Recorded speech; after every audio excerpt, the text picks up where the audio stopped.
Hello, welcome back to Zakir academy. Our buddies ಎಲ್ಲರೂ fine ಆಗಿದ್ದಾರೆ ಅಂತ ನಾನು ಅನ್ಕೊತಾ ಇದ್ದೀನಿ. ಸೊ ಹಿಂದಿನ ವಿಡಿಯೋದಲ್ಲಿ ಯಾವ ಥರನಾಗಿ SSLC ಎಕ್ಸಾಮ್ ಸ್ಕ್ಯಾನ್ ಕಾಪಿಯನ್ನು ತರಿಸ್ಕೊಳ್ಬೇಕು ಪೇಪರ್ದು, ತದನಂತರ ರೀಟೋಟ್ಲಿಂಗ್ ಆ್ಯಂಡ್ ರಿವ್ಯಾಲ್ಯೂಯೇಷನ್ 26 ಪ್ರಾರಂಭ ಆಗುತ್ತೆ. ಸೇಮ್ ಪ್ರೊಸೀಜರ್ ಫಾಲೋ ಅಪ್ ಮಾಡಿ. ಈಗ ಫೋಟೋ ಸ್ಕ್ಯಾನ್ ಇದ್ದಲ್ಲಿ ತಗೊಳ್ಳಿಗೆ ಅಲ್ಲಿ ರೀಟೋಟ್ಲಿಂಗ್ ಆ್ಯಂಡ್ ರಿವ್ಯಾಲ್ಯೂಯೇಷನ್ ಒಂದು ಹೊಸದಾಗಿರುವಂಥ ಆಪ್ಷನ್ ಕಾಣಿಸ್ಕೊಳ್ಳುತ್ತೆ, ಅಲ್ಲಿಂದ ತಗೊಳ್ಳೋದನ್ನು ಅಪ್ಲೈ ಮಾಡ್ಬೋದು. ಸೊ ಇವತ್ತಿನ ವಿಡಿಯೋದಲ್ಲಿ ನಾವು ಎಕ್ಸಾಮ್ 2 ಅನ್ನು ಯಾವ ಥರ ರಿಜಿಸ್ಟ್ರೇಷನ್ ಮಾಡ್ಕೊಳ್ಬೇಕು, ಯಾರು ರಿಜಿಸ್ಟ್ರೇಷನ್ ಮಾಡ್ಕೊಳ್ಬೇಕು, ಫೀಸ್ ಎಷ್ಟಿರುತ್ತೆ, ಪ್ರೈವೇಟ್ ಆಗಿ ಅಭ್ಯರ್ಥಿಗಳು ಯಾರು ಆನ್ಲೈನಲ್ಲಿ ರಿಜಿಸ್ಟ್ರೇಷನ್ ಮಾಡಿದ್ರಿ ಅವರು ಇವಾಗ ಏನು ಮಾಡಬೇಕು, ಅವ್ರು ಶಾಲೆಯಲ್ಲಿ ಮಾಡ್ಕೊಳ್ಬೇಕಾ ಅಥವಾ ಪ್ರೈವೇಟಾಗಿ ಆನ್ಲೈನ್ ಸೆಂಟ್ರಲ್ಲಿ ಏನು ಮಾಡ್ಕೊಳ್ಬೇಕು ಅನ್ನುವಂಥದ್ದು ಹಲವಾರು ಸಮಸ್ಯೆಗಳಿದ್ದಾವೆ. ಅದೆಲ್ಲ ಸಮಸ್ಯೆಯನ್ನು ಈ ಒಂದು ವಿಡಿಯೋದಲ್ಲಿ ಲೈವ್ ಆಗಿ ನಾನು ಜೊತೆಗೆ ಹೈಲೈಟ್ಸ್ನ ಹೇಳ್ತಾ ಹೋಗ್ತೀನಿ. ಕೊನೆಯದಾಗಿ ಅದನ್ನು ಯಾವ ಥರ ಅಪ್ಲೈನ ಮಾಡಬಹುದು ಸ್ಕೂಲ್ ಲಾಗಿನ್ಲಿ ಅನ್ನುವಂಥದ್ದು ಸಹಿತ ನಾನು ಹೇಳ್ತಾ ಸಾಕ್ತಾ ಇರ್ತೇನೆ. ಸೊ ಈ ಒಂದು ವಿಡಿಯೋನ ಕೊನೆಯವರೆಗೂ ಕೂಡ ವೀಕ್ಷಿಸಿ, ಹಾಗೂ ಇನ್ನೂವರೆಗೂ ಯಾರು ಜಕಾರ್ ಅಕಾಡೆಮಿನ ಸಬ್ಸ್ಕ್ರೈಬ್ ಆಗಿಲ್ಲ ಅವರು ದಯವಿಟ್ಟು ಜಕಾರ್ ಅಕಾಡೆಮಿನ ಸಬ್ಸ್ಕ್ರೈಬ್ ಮಾಡಿ, ಹಾಗೂ ಇಂತಹ ಇನ್ಫಾರ್ಮೇಷನನ್ನು ಪಡಿತಾ ಇರಿ. ಸೊ ಬನ್ನಿ ತಡ ಮಾಡದೆ ನಾವು ವಿಡಿಯೋನ ಪ್ರಾರಂಭ ಮಾಡೋಣ. ನಿಮಗೆಲ್ಲರೂ ಸ್ಕ್ರೀನಲ್ಲಿ ಕಾಣ್ತಾ ಇರ್ಬೋದು. ಈಗಾಗಲೇ ನಮ್ಮ ಇಲಾಖೆಯವರು ಏನು ಮಾಡಿದ್ದಾರೆ, ಎಕ್ಸಾಮ್ 2ಗೆ SSLC ಎಕ್ಸಾಮ್ 2ಗೆ ಯಾರೆಲ್ಲ ಅಪ್ಲೈ ಮಾಡ್ಬೋದು ಅದನ್ನು ಎನ್ನುವಂತೂ ಕೂಡ ಮುಂದೆ ಚರ್ಚೆಯನ್ನು ಮಾಡೋಣ. ಈಗಾಗಲೇ ಒಂದು ಮಾರ್ಗಸೂಚಿ ಹಾಗೂ ಸುತ್ತೋಲೆಯನ್ನು ಹೊರಡಿಸಿದ್ದಾರೆ. ಇದರಲ್ಲಿ ಏನೇನಿದೆ, ಏನೆಲ್ಲ ಇಂಪಾರ್ಟೆಂಟ್ ಪಾಯಿಂಟ್ಸ್ಗಳಿದ್ದಾವೆ, ಯಾವ ಡೇಟಿಂದ ಪ್ರಾರಂಭ ಆಗುತ್ತೆ, ಫೀಸ್ ಎಷ್ಟಿರ್ತವೆ, ಯಾರೆಲ್ಲ ಅಪ್ಲೈ ಮಾಡಬಹುದು, ಎಲ್ಲರೂ ಅಪ್ಲೈ ಮಾಡಬಹುದಾ ಎನ್ನುವಂಥದ್ರ ಬಗ್ಗೆ ಹಲವಾರು ಸಮಸ್ಯೆಗಳಿದ್ದಾವೆ. ಸೊ ಅದರ ಬಗ್ಗೆ ಇದು ನಮ್ಮದೊಂದು ಏನಿದೆ ಮಾರ್ಗಸೂಚಿ ಇದೆ. ಇದರ ಒಂದು ಹೈಲೈಟ್ಸನ್ನು ನಾವು ಇವಾಗ ಸದ್ಯ ನೋಡ್ತಾ ಸಾಕೋಣ. ನಿಮಗೆ ಇಲ್ಲಿ SSLC 26 ಪರೀಕ್ಷೆ 2ಕ್ಕೆ ಯಾವುದಕ್ಕೆ ಪರೀಕ್ಷೆ 2ಕ್ಕೆ ನೋಂದಣಿ ಈಗಾಗಲೇ ಪ್ರಾರಂಭವಾಗಿದೆ. ಅಧಿಕೃತ ಮಾರ್ಗಸೂಚಿಯನ್ನು ಬಿಟ್ಟಿದ್ದಾರೆ. ಶುಲ್ಕ ಎಷ್ಟಿರುತ್ತೆ ಎನ್ನುವಂಥದ್ರ ಬಗ್ಗೆ ಸಂಪೂರ್ಣ ಮಾಹಿತಿನ ನಾವು ಈ ಒಂದು ವಿಡಿಯೋದಲ್ಲಿ ಪಡೆದುಕೊಳ್ಳೋಣ. ಸೊ ಯಾರೆಲ್ಲ ಅಪ್ಲೈ ಮಾಡಬಹುದು, ಯಾರು ಅರ್ಜಿಯನ್ನು ಸಲ್ಲಿಸಬಹುದು, ಇದಕ್ಕೆ ಯಾರೆಲ್ಲ ಅರ್ಹರಿದ್ದಾರೆ ಎನ್ನುವಂಥದ್ರ ಬಗ್ಗೆ ನಾವು ನೋಡ್ತಾ ಹೋಗೋಣ. ಮೊದಲನೇದಾಗಿ ನೋಡೋದಾದರೆ ಎಲ್ಲರೂ ಇದಕ್ಕೆ ಅರ್ಹರು. ಯಾರು ಎಲ್ಲರೂ ಅಂದರೆ ಅನುತ್ತೀರ್ಣಗೊಂಡವರು ಅಥವಾ ನಾಟ್ ಕಂಪ್ಲೀಟೆಡ್ ಅಂತ ಯಾರಿದ್ದಾರೆ ಅಂದರೆ ಈ ವರ್ಷ 2026ನೇ ವರ್ಷ ಅವರು SSLC ಶಾಲಾ ಅಭ್ಯರ್ಥಿಗಳಾಗಿರಬೇಕು. 2025 ಹಾಗೂ 26ರಲ್ಲಿ ಶಾಲೆಯಲ್ಲಿ ಹೋಗಿ ಕಲ್ತಿರಬೇಕು. ಅವ್ರ ರಿಸಲ್ಟ್ ಏನಾಗಿರಬೇಕು, NC ಆಗಿರಬೇಕು. NC ಅಂದರೆ ನಾಟ್ ಕಂಪ್ಲೀಟೆಡ್. ಹಾಗೂ ಯಾರು ಪ್ರೈವೇಟ್ ಫ್ರೆಷರ್ಸ್ ಇದ್ದೀರಾ, ಯಾರು ಪ್ರೈವೇಟ್ ಅಭ್ಯರ್ಥಿಗಳಿದ್ದಾರೆ, ಅವ್ರದ್ದು ಕೂಡ ಅವ್ರ ವಿಷಯಗಳು ಏನಾದರೂ ನಾಟ್ ಕಂಪ್ಲೀಟೆಡ್ ಅಂತ ಬಂದಿತ್ತಂದರೆ ಅವರು ಕೂಡ ಅಪ್ಲೈ ಮಾಡಬಹುದು. ಜೊತೆಗೆ ರೆಗ್ಯುಲರ್ ರಿಪೀಟರ್ಸ್ ಯಾರಿದ್ದಾರೆ, ರೆಗ್ಯುಲರ್ ರಿಪೀಟರ್ಸ್ ಕೂಡ ಅಪ್ಲೈ ಮಾಡಬಹುದು. ಹಾಗೂ PR ಅಂದರೆ ಪ್ರೈವೇಟ್ ರಿಪೀಟರ್ಸ್ ಕೂಡ ಅಪ್ಲೈಯನ್ನು ಮಾಡಬಹುದು. ಇವರೆಲ್ಲನೂ ಕೂಡ ಅಪ್ಲೈಯನ್ನು ಮಾಡ್ಬೋದು. ಜೊತೆಗೆ ಮತ್ತೆ ಯಾರು ಅಪ್ಲೈ ಮಾಡ್ಬೋದು ಅಂದರೆ ಫಲಿತಾಂಶವನ್ನು ಉತ್ತಮ ಪಡಿಸಿಕೊಳ್ಳಲು ಬಯಸುವಂಥ ವಿದ್ಯಾರ್ಥಿಗಳು, ರಿಸಲ್ಟ್ ಇಂಪ್ರೂವ್ಮೆಂಟ್ಗಾಗಿ ನಿಮಗೆ ಅನಿಸಿರ್ಬೋದು, ಇಲ್ಲ ನನ್ನೊಂದು ರಿಸಲ್ಟ್ ಏನಾಗಿದೆ ಕಡಿಮೆ ಆಗಿದೆ, ನಾನು ಇನ್ನೂ ಹೆಚ್ಚಿಗೆ ಇಂಪ್ರೂವನ್ನು ಮಾಡ್ಕೊಳ್ಬೇಕು ಎನ್ನುವಂಥವರು ಸಹಿತ ಎಕ್ಸಾಮ್ 2 ಅಟೆಂಡ್ ಆಗಬಹುದು. ಇಲ್ಲಿ ನಿಮಗೊಂದು ಪ್ರಶ್ನೆ ಬರ್ಬೋದು, ಎಕ್ಸಾಮ್ 1ನಲ್ಲಿ ಹೆಚ್ಚಿಗೆ ಮಾರ್ಕ್ಸ್ ಬಂದು ಎಕ್ಸಾಮ್ 2 ಅಲ್ಲಿ ಕಡಿಮೆ ಮಾರ್ಕ್ಸ್ ಬಂತು ಅಂದರೆ ಯಾವ ಮಾರ್ಕ್ಸನ್ನು ಕನ್ಸಿಡರ್ ಮಾಡ್ತಾರೆ ಎನ್ನುವಂಥದ್ರೆ ಆಲ್ರೆಡಿ ಅದಕ್ಕೆ ಕ್ಲಾರಿಫಿಕೇಶನ್ ಇದೆ. ಪರೀಕ್ಷೆ ಎಕ್ಸಾಮ್ 1 ಆರ್ ಎಕ್ಸಾಮ್ 2 ಅಲ್ಲಿ ಯಾವುದು ಹೆಚ್ಚಿಗೆ ಮಾರ್ಕ್ಸ್ ನೀವು ತೆಗೆದುಕೊಂಡಿರ್ತಾರ ಆ ಒಂದು ಅಂಕಗಳನ್ನು ಮಾತ್ರ ಪರಿಗಣನೆಗೆ ತೆಗೆದುಕೊಳ್ತಾರೆ. ಸೊ ಇವರೆಲ್ಲರೂ ಕೂಡ NC ಆದವರು, ಅವರು ಪ್ರೈವೇಟ್ ಆಗಿರಬಹುದು, ಈ ವರ್ಷದ ಅಭ್ಯರ್ಥಿಗಳಾಗಿರಬಹುದು, ಪ್ರೈವೇಟ್ ಕ್ಯಾಂಡಿಡೇಟ್ ಆಗಿರಬಹುದು, ರಿಪೀಟರ್ಸ್ ಆಗಿರಬಹುದು, ಹಾಗೂ ಫಲಿತಾಂಶವನ್ನು ರಿಸಲ್ಟನ್ನು ಇಂಪ್ರೂವನ್ನು ಯಾರು ಮಾಡ್ಕೊಳ್ಬೇಕಂತಿದ್ದಾರೆ ಅವರೆಲ್ಲರೂ ಸಹಿತ ಎಕ್ಸಾಮ್ 2 ಬರೀಬೋದು. ಅದಕ್ಕೆ ಫೀಸ್ ಇದೆ, ಫೀಸ್ ಎಷ್ಟೆಷ್ಟಿದೆ ಹಾಗೂ ಯಾರಿಗೆಲ್ಲ ಕನ್ಸೆಷನ್ ಇದೆ, ಫೀಸ್ ಯಾರಿಗೆ ಇಲ್ಲ ಎನ್ನುವಂಥದ್ದು ಕೂಡ ಈ ಒಂದು ಮುಂದಿನ ವಿಡಿಯೋದಲ್ಲಿ ಚರ್ಚೆಯನ್ನು ಮಾಡ್ತಾ ಸಾಗೋಣ. ಹಾಗೂ ಕೊನೆಯದಾಗಿ ಒಂದು ಅಪ್ಲಿಕೇಶನನ್ನು ಯಾವ ಥರ ಹಾಕಬೇಕು ಸ್ಕೂಲ್ ಲಾಗಿನಲ್ಲಿ ಎನ್ನುವಂಥದ್ದನ್ನು ಸಹಿತ ನಾವು ಚರ್ಚೆಯನ್ನು ಮಾಡ್ತಾ ಸಾಗೋಣ. ಸೊ ಇವರೆಲ್ಲ ಎಕ್ಸಾಮನ್ನು ಕಟ್ಟಬಹುದು. ಸೊ ಈ ಒಂದು ಎಕ್ಸಾಮನ್ನು ನಾವು ಆನ್ಲೈನ್ ಸೆಂಟರ್ಗೆ ಶಾಲಾ ಅಭ್ಯರ್ಥಿಗಳಾಗಿದ್ದರೆ ಅವ್ರು ಶಾಲೆಯಲ್ಲಿ ಹೋಗ್ತಾರೆ. ಪ್ರೈವೇಟ್ ಕ್ಯಾಂಡಿಡೇಟ್ಗಳು ಯಾರಿದ್ರು, ಪ್ರೈವೇಟ್ ಫ್ರೆಷರ್ ಎನ್ನುವಂಥ ಅಭ್ಯರ್ಥಿಗಳು ಯಾರಿದ್ರು, ಈ ಸಲ ಇಲಾಖೆಯವ್ರಿಗೆ ಏನು ಮಾಡಿತ್ತು, ಆನ್ಲೈನಲ್ಲಿ ಅರ್ಜಿ ಸಲ್ಲಿಸಿ ಎನ್ನುವಂಥದ್ದು ಆದೇಶವನ್ನು ಕೊಟ್ಟಿತ್ತು. ತಾವೆಲ್ಲರೂ ಎಕ್ಸಾಮ್ 1ಗೆ ರಿಜಿಸ್ಟ್ರೇಷನ್ ಎಲ್ಲಿ ಮಾಡಿಸಿದ್ದೀರಾ, ಆನ್ಲೈನ್ ಸೆಂಟರ್ಗಳಲ್ಲಿ ಮಾಡಿಸಿದ್ದೀರಾ ಅಥವಾ ಓನಾಗಿ ತಾವು ಮಾಡ್ಕೊಂಡಿದ್ದೀರಾ. ಆದರೆ ಎಕ್ಸಾಮ್ 2ಗೆ ನಿಮಗೆ ಈಗಾಗಲೇ ಶಾಲೆಯನ್ನು ಕೊಟ್ಟಿದ್ದಾರೆ. ಆ ಒಂದು ಶಾಲೆಯಲ್ಲಿ ಹೋಗಿನೇ ತಾವು ರಿಜಿಸ್ಟ್ರೇಷನ್ ಮಾಡ್ಕೊಳ್ಬೇಕು. ಸೊ ಆ ಪ್ರೊಸೀಜರ್ ಹೇಗಿರುತ್ತೆ, ಮೊದಲಿಗೆ ತಾವುಗಳು ಎಲ್ಲಿ ಹೋಗಬೇಕು, ಶಾಲೆಗೆ ಭೇಟಿಯನ್ನು ನೀಡಬೇಕು. ಶಾಲೆಯಲ್ಲಿರುವಂತಹ ಮುಖ್ಯೋಪಾಧ್ಯಾಯರು ಏನು ಮಾಡ್ತಾರೆ, KSEAB ಎನ್ನುವಂಥ ನಮ್ಮ ಇಲಾಖೆ ವೆಬ್ಸೈಟ್ಗೆ ಹೋಗ್ತಾರೆ, ನಮ್ಮ ರಿಜಿಸ್ಟ್ರೇಷನ್ ನಂಬರನ್ನು ನಮೂದಿಸ್ತಾರೆ, ಹಾಗೂ ಮಾಹಿತಿ ಸ್ವಯಂಚಾಲಿತವಾಗಿ ಬರುತ್ತೆ. ನೆಕ್ಸ್ಟ್ ಅದೆಲ್ಲ ಏನು ಬರುತ್ತೆ ಅದನ್ನೆಲ್ಲ ಫಿಲಪ್ಪನ್ನು ಮಾಡಬೇಕು. ಈ ಥರ ತಾವುಗಳು ಆನ್ಲೈನ್ ಸೆಂಟ್ರಲ್ಲಿ ಹೋಗುವಂಥ ಅವಶ್ಯಕತೆ ಇಲ್ಲ. ಕಡ್ಡಾಯವಾಗಿ ಮ್ಯಾಂಡೇಟರಿಯಾಗಿ ಶಾಲೆಯಲ್ಲಿನೇ ಹೋಗಬೇಕಾಗಿರುವಂಥದ್ದು. ಎಲ್ಲರೂ ಶಾಲಾ ಅಭ್ಯರ್ಥಿ ಆಗಿರಬಹುದು, ಪ್ರೈವೇಟ್ ಕ್ಯಾಂಡಿಡೇಟ್ಸ್ಗಳಾಗಿರಬಹುದು, ರಿಪೀಟರ್ಸ್ಗಳಾಗಿರ್ಬೋದು, ಎಲ್ಲರೂ ಸಹಿತ ಶಾಲೆಯಲ್ಲಿನೇ ಹೋಗಬೇಕಾಗಿರುವಂಥದ್ದು. ಇನ್ನು ಇದಕ್ಕೆ ಮತ್ತೆ ವಿದ್ಯಾರ್ಥಿ ಫೋಟೋಗಳು ಬೇಕಾ, ಸಹಿ ಬೇಕಾ, ಸಿಗ್ನೇಚರ್ ಬೇಕಾ ಎನ್ನುವಂಥದ್ದಾದರೆ ಆಲ್ರೆಡಿ NCR ಆಗಿದ್ದಾರೆ. ಈ ವರ್ಷ NCR ಆಗಿದ್ದಾರೆ. ಹಾಗೂ ಪ್ರೈವೇಟ್ ಫ್ರೆಷರ್ಸ್ ಯಾರಿದ್ದಾರೆ ಅವ್ರದ್ದೆಲ್ಲ ಮಾಹಿತಿ ಇಲಾಖೆ ಕಡೆಗಿದೆ. ಜಸ್ಟ್ ನಿಮ್ಮ ರಿಜಿಸ್ಟ್ರೇಷನ್ ನಂಬರ್ ಇದ್ದರೆ ಸಾಕು. ನಿಮ್ಮ ರಿಜಿಸ್ಟ್ರೇಷನ್ ನಂಬರ್ ಹಾಕಿದ ಮೇಲೆ ನಿಮ್ಮೆಲ್ಲ ಸಂಪೂರ್ಣ ಮಾಹಿತಿಗಳು ಓಪನ್ ಆಗ್ತವೆ. ಅಲ್ಲಿ ಹೊಸದಾಗಿರುವಂಥ ಸಹಿ, ಫೋಟೋ ಮತ್ತೇನು ಮರು ಅಪ್ಲೋಡ್ ಮಾಡುವಂಥ ಅವಶ್ಯಕತೆ ಇಲ್ಲ.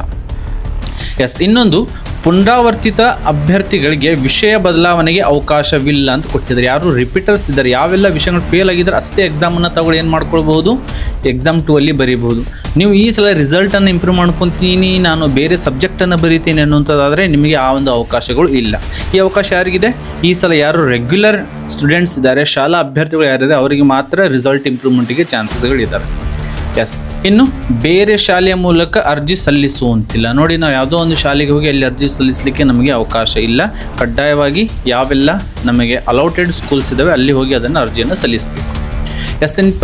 ಪರೀಕ್ಷಾ ಶುಲ್ಕದ ಬಗ್ಗೆ, ಫೀಸ್ಗಳ ಬಗ್ಗೆ ನೋಡುವುದಾದರೆ ಇದಾದ ಮೇಲೆ ನಾನು ಹೇಳ್ತೇನೆ ಫೀ ಕನ್ಸೆಷನ್ ಯಾರಿಗಿರುತ್ತೆ ಅಂತ. ಫಸ್ಟಿಗೆ ಫೀಸನ್ನು ನೋಡ್ತಾ ಹೋಗೋಣ.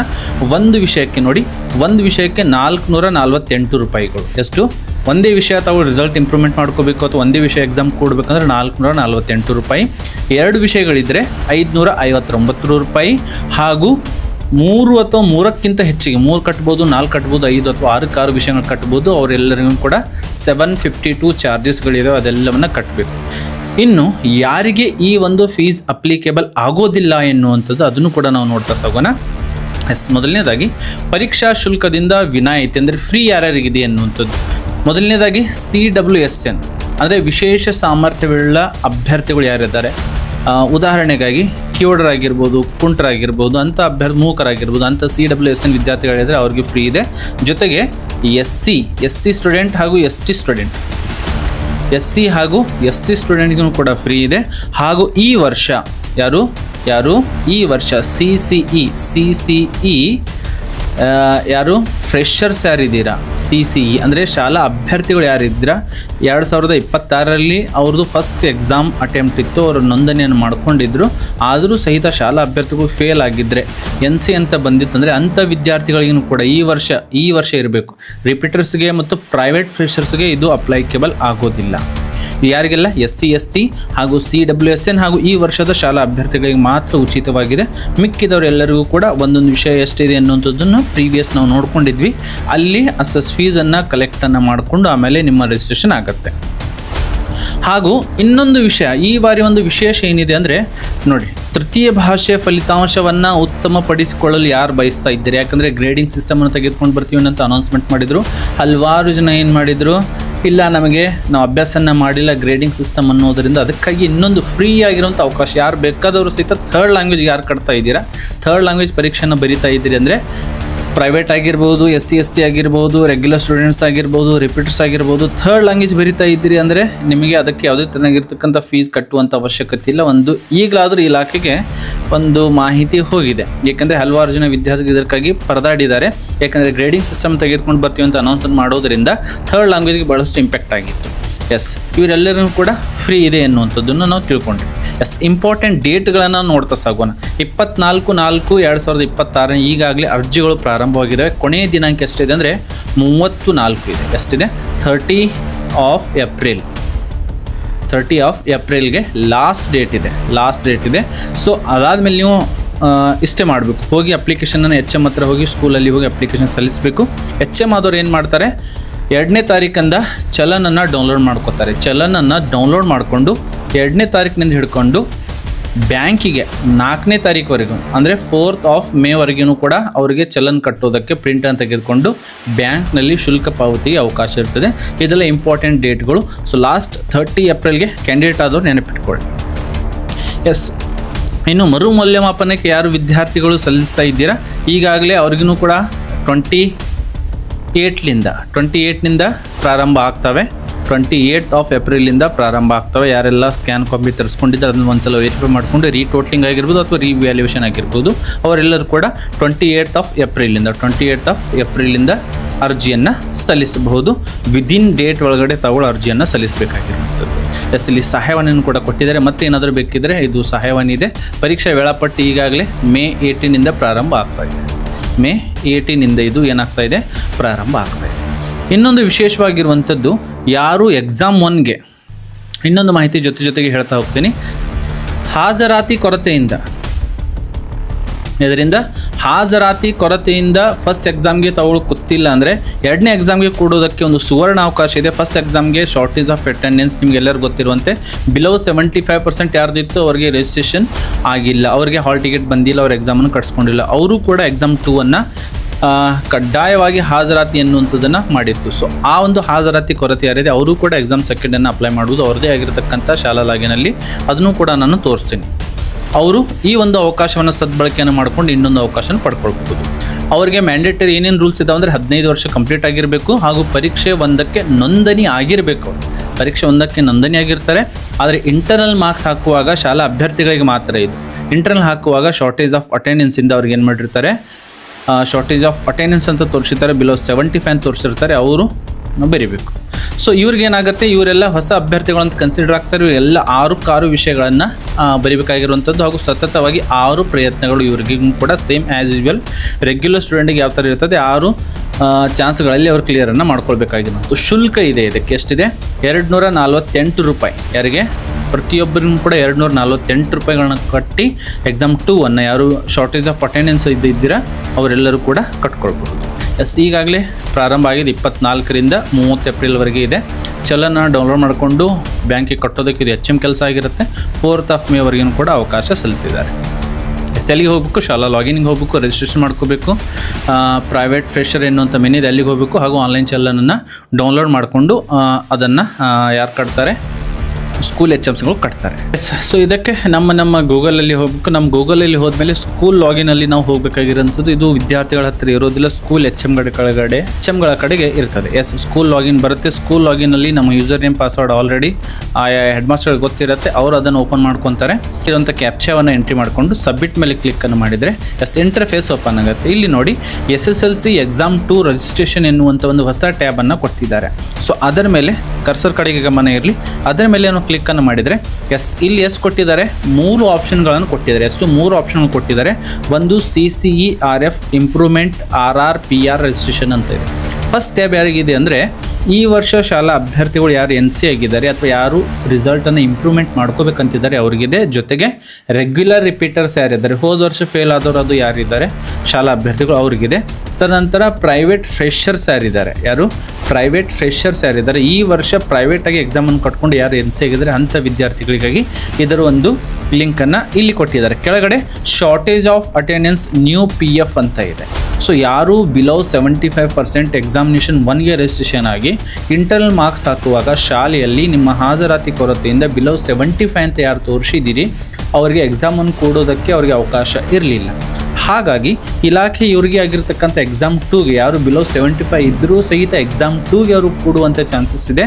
ಅವರಿಗೆ ಏನು ಮಾಡ್ತಾರೆ, ಪ್ರೈವೇಟ್ ಫ್ರೆಷರ್ ಎನ್ನುವಂಥದ್ದು ಹೊಸದಾಗಿರುವಂಥದ್ದು ಒಂದು ಈ ಸಲದಿಂದ ಅವರಿಗೆ ಪ್ರೈವೇಟ್ ಫ್ರೆಷರ್ ಏನಂತ ಅಭ್ಯರ್ಥಿಗಳಿಗೆ ರಿಜಿಸ್ಟ್ರೇಷನ್ ಆಗ್ತಾರೆ. ಸೊ ಫಸ್ಟ್ ಆಫ್ ಆಲ್ ನಾವು ಅದನ್ನು ನೋಡ್ತಾ ಸಾಗೋಣ. ಯಾರಿಗೆ ಬಿಲೋ ಶಾರ್ಟೇಜ್ ಆಫ್ ಅಟೆಂಡೆನ್ಸ್ ಯಾರಿದ್ದಾರೆ ಅಂಥ ವಿದ್ಯಾರ್ಥಿ ರಿಜಿಸ್ಟ್ರೇಷನ್ ಯಾವ ಥರ ಮಾಡ್ಕೋಬೇಕು. ಸೊ ಅದರ ಮೇಲೆ ಕ್ಲಿಕ್ಕನ್ನು ಮಾಡ್ಕೊತೀನಿ.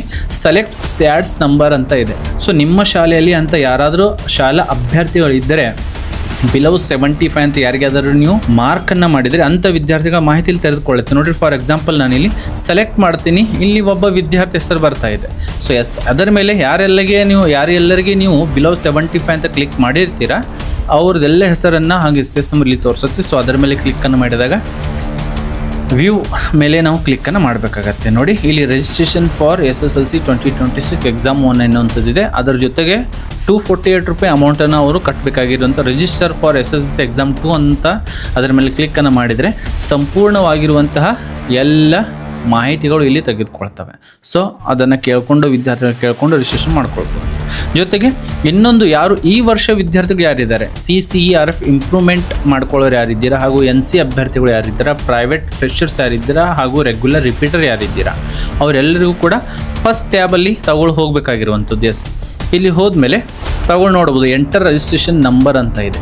ಇಲ್ಲಿ ಶಾಲಾ ಅಭ್ಯರ್ಥಿಗಳಾಗಿರಬಹುದು, ಪ್ರೈವೇಟ್ ಫ್ರೆಷರ್ಸ್ನು ಕೂಡ ಆಗಿರ್ಬೋದು, ಎಲ್ಲರೂ ಸಹಿತ ಶಾಲಾ ಲಾಗಿನ್ ಮುಖಾಂತರನೇ ಮಾಡಿರ್ಬೋದು. ಒಂದು ವಿದ್ಯಾರ್ಥಿ NC ಆಗಿರುವಂಥ ವಿದ್ಯಾರ್ಥಿ ಇದೆ, ಅವರ ಒಂದು ಮಾಹಿತಿಯನ್ನು ನಾನು ಇಲ್ಲಿ ತೆಗೆದುಕೊಳ್ತೀನಿ. ಇಲ್ಲಿ ರಿಜಿಸ್ಟ್ರೇಷನ್ ನಂಬರನ್ನು ನಾವು ಎಂಟ್ರಿ ಮಾಡಿದ್ವಿ, ಮೇಲೆ ಸಬ್ಮಿಟ್ ಕೊಟ್ಟಿವಿ ಅಂದರೆ ಆಟೋಮೆಟಿಕ್ಕಾಗಿ ಅವರೆಲ್ಲ ಮಾಹಿತಿ ಓಪನ್ ಆಗುತ್ತೆ. ಯಾವುದೇ ಥರನಾಗಿರ್ತಕ್ಕಂತಹ ಫೋಟೋ ಆಗಲಿ ಸಿಗ್ನೇಚರ್ ಆಗಲಿ ಅಪ್ಲೋಡ್ ಮಾಡುವಂಥದ್ದಿಲ್ಲ. ಎಸ್, ಇಲ್ಲಿ ನೋಡಿ ಯಾವೆಲ್ಲ ಸಬ್ಜೆಕ್ಟ್ಗಳಲ್ಲಿ NC ಅಂತ ಬಂದಿದೆ ಅಂದರೆ ಫೇಲ್ ಆಗಿದ್ದಾರೆ ಅಲ್ಲೆಲ್ಲ SS ಅಂತ ಬಂದಿದೆ. ಮ್ಯಾಂಡೇಟರಿಗೆ ಅಷ್ಟು ವಿಷಯಗಳು ಕಟ್ಟಲೇಬೇಕಾಗಿರುವಂಥದ್ದು. ತದನಂತರ ಪಾಸ್ ಆಗಿರುವಂಥ 2 ವಿಷಯಗಳಿದ್ದಾವೆ. ಅದನ್ನು ಬೇಕಿದ್ರೆ ಮತ್ತೆ ಇಂಪ್ರೂವ್ಮೆಂಟ್ ಮಾಡ್ಕೊತೀನಿ ಅಂದರೆ ಎಸ್ ಅಂತ ಮಾಡ್ಕೋಬೇಕು, ಇಲ್ಲಾಂದರೆ ನೋ ಅಂತ ಇದ್ದರೆ ಆಲ್ರೆಡಿ ಅವರು ಅದರಲ್ಲಿ ಪಾಸ್ ಆಗಿದ್ದಾರೆ. ಟೋಟಲ್ 4 ಸಬ್ಜೆಕ್ಟಲ್ಲಿ ಅವ್ರ ಎಕ್ಸಾಮನ್ನು ಬರೀಬೇಕಾಗಿರುವಂಥದ್ದು. ಸೊ ಈ ವರ್ಷದ ವಿದ್ಯಾರ್ಥಿ ಆಗಿರೋದ್ರಿಂದ ಟೋಟಲ್ ಫೀಸ್ ಏನು ಬರ್ತಾ ಇದೆ 0 ಅಂತ ಬರ್ತಾ ಇದೆ. ಇಲ್ಲಿ ಮೇಲ್ಗಡೆ ನೋಡ್ಬೋದು ಚೆಕ್ ಆಪ್ಟೆಡ್ ಎನ್ನುವಂಥದ್ದು. ಸೊ 4 ಸಬ್ಜೆಕ್ಟ್ಗಳನ್ನು ಇಲ್ಲಿ ತೋರಿಸ್ತಾ ಇದೆ.